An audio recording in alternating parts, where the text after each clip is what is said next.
Mainstream tech giants are under fire again over content that was posted on their platforms before and after the recent riots in Brazil.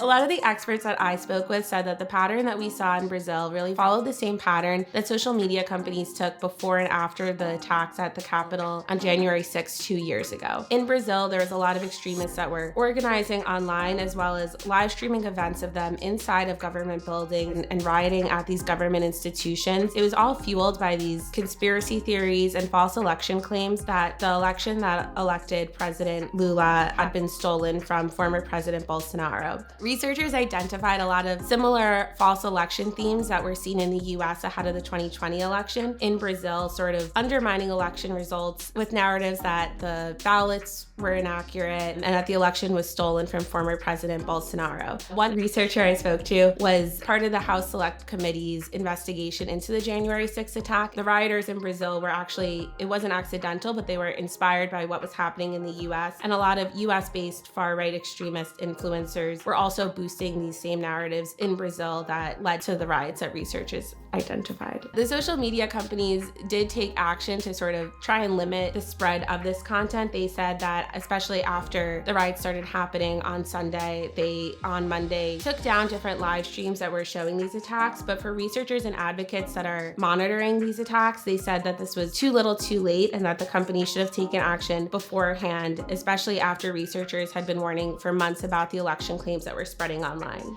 The two companies that researchers mainly focused on were Meta, which owns Facebook and Instagram, and Google, which owns YouTube. A lot of the live streams that researchers identified were on YouTube for hours during the attack, and also the same influencers used different platforms like Facebook and Instagram to spread those same live streams of them inside of these government institutions and rioting in Brazil. Researchers identified live streams that were lasting for hours and gaining up to hundreds of thousands of views on these platforms before the companies took action, if they did, to stop the spread of them or to close the live streams or to limit the spread of the accounts. Researchers said that this action was too late, especially after the companies have pledged to take a stronger stance against this after what happened in the US on January 6th. One of the issues that researchers I spoke to identified is that there's a risk of this happening in other countries based on the lack of safeguards that they see that the tech companies putting in place, as well as in dozens of countries having leaders or the leading opposition party spreading similar false election claims, making this situation viable in dozens of countries across the world. The pattern that seems to keep presenting, similar to what we see now in Brazil and what had happened in January 6th, is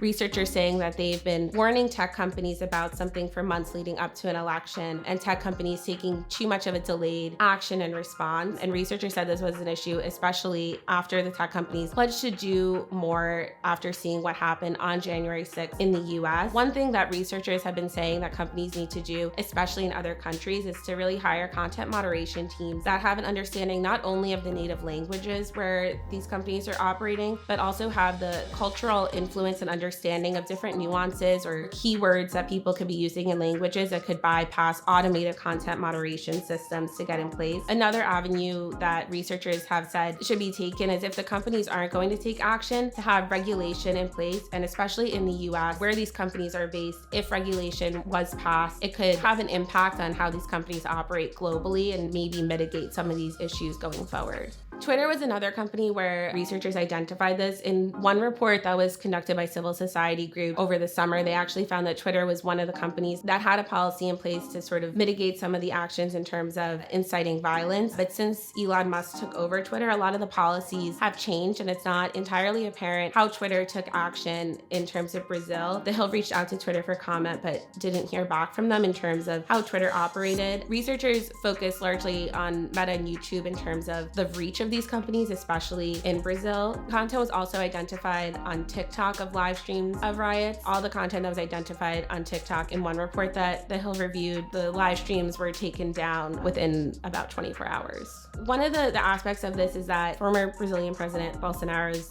networks have sort of boosted these false election claims that researchers said led to the incitement of violence and the riots that happened in Brazil, similar to how researchers identified former President Trump Trump's networks boosting false election claims and leading to what happened on January 6th. And that is another concern that they've identified globally could be an issue as more world leaders or leading opposition parties are boosting these claims and really raising them, which also makes it more difficult for social media companies to crack down on these false election claims and really toe that line between what's acceptable political speech and what is false information.